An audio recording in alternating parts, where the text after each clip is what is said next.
Wednesday, TNA's parent company Anthem announced Scott D'Amore's contract has been terminated. Meltzer reporting D'Amore was looking to increase budget. Anthem rejected that. Is there reason for concern when it comes to TNA right now? Did some intel on this story, and again, we're monitoring what's happening in WWE. So if you're not a TNA fan, don't leave. Hang on. We're just giving you all the stories from wrestling. So don't leave us here on YouTube and on the podcast. So here's the intel that I was told the other day. Scott D'Amore did a lot for TNA. And you could see through social media that the wrestlers, and starts with Moose, the TNA champion, is crestfallen at the fact that Scott D'Amore was let go by TNA.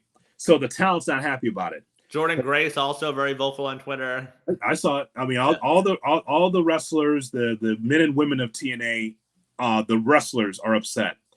I can't say the same for the front office of TNA. And the reason why is because from what I was told the other day, Broitz, it was too much Scott D'Amore. It wasn't. It shouldn't have been all about him. It should have been about the growth of TNA. But ultimately, Scott D'Amore was balling on a shoestring budget, the best that he could, because Anthem looked at this as a pet project and not real. People think that Tony Khan and AEW is just something that, it's just kind of a hobby. No, this is a serious business for him. But for Anthem, until they try to get themselves into a real streaming and TV deal, it feels like a pet project, at least in North America. Sure.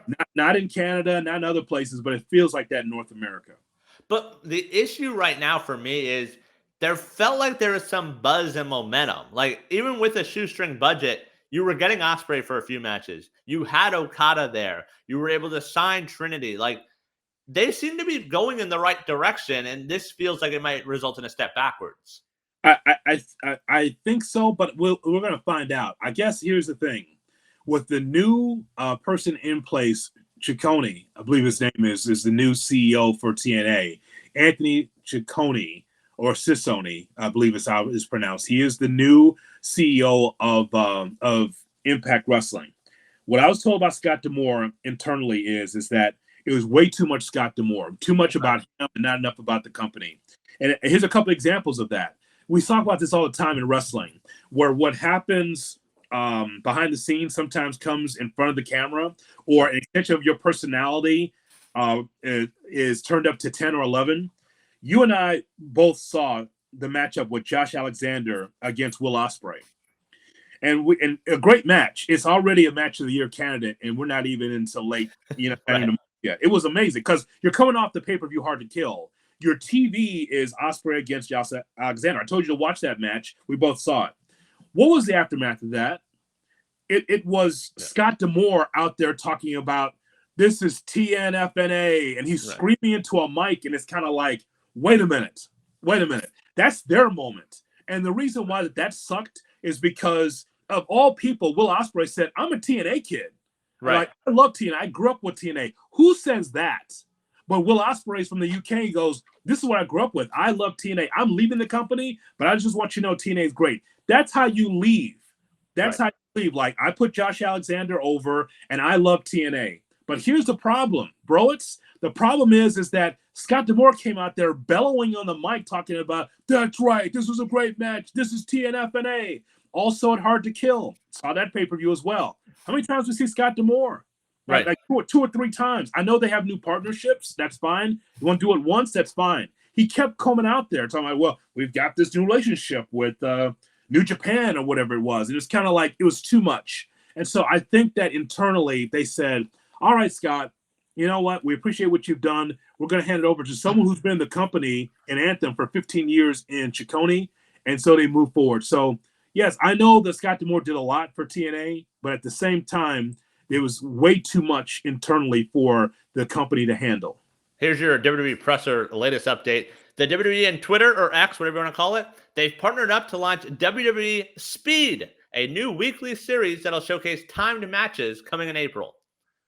So I saw some of this. It was on social, something like that. It was kind of dark matches, and the concept is that you're supposed to get a pinfall in, I think, 5 minutes, 5 or less. Yeah. Okay, that's fine. So ultimately, the Attitude Era. Ultimately, Vince Russo's booking this. So more wrestling to consume. That's what I'm hearing. That's fine. TNA, I think that with WWE Speed, that sounds like, all right, let's see some of the young talent. How can they impress us in 5 minutes? Because they think that we don't have a long attention span anyway. So 5 minutes or less. Remember the 3 minutes or less thing with Eric Bischoff? Uh-huh. You recall that? Was it a tag team? Was it a wrestler? Maybe it was with Rosie, who mentioned Rosie and Jamal? That's it. Yeah. They had to wrestle in 3 minutes, or get impressed in 3 minutes or something like that. Yeah. Yeah. So I guess it's something. I get it. So, because they could just showcase young talent, and you see him for 5 minutes, like, okay, that guy's over or she's over. So Triple H right now has got the microphone. My God, when I see him, he looks more and more like Dana White. It's crazy.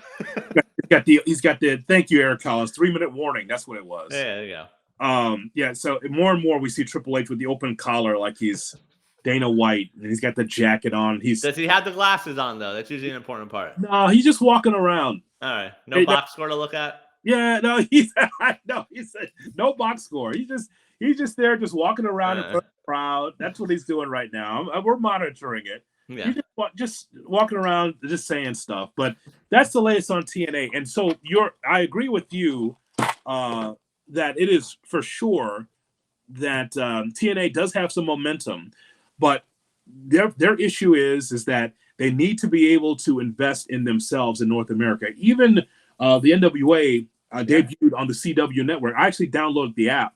Wow. And their TV looks good. It looks, it's funny, and television way better than I do. Somehow, some way on the app, these shows look much better on the app than it does on regular TV. Why do I have these squares in the house? These big things with a light on it. Like when it looks better on my phone than it does actually on the TV. We're all digital now. That's the thing with TNA is like I watch these matches and I'll watch them on YouTube, but I see the buzz. I wish I could easily find them on TV. Like it is way too hard until they get there. I don't think they're really legit. But the more companies we have doing well as wrestling fans, that's the way to go. Yeah, ultimately, as we sometimes laugh at the NWA, it's better now because EC3 is a champion. Yeah. But they're actually ahead of the game because they found themselves on the CW platform. They have to prove themselves so they can get on the main TV. NXT is going to be on CW in the fall, the actual network TV. But for the NWA, that's a step up from YouTube. Hey, we're going to be part of the sports entertainment brand of CW Network, and we're on their app every week, and they're giving us this whole page to put all our archive footage on it. Yeah, pretty good. That's more than what TNA is doing, and that's why they're falling behind, at least in that regard. That is true.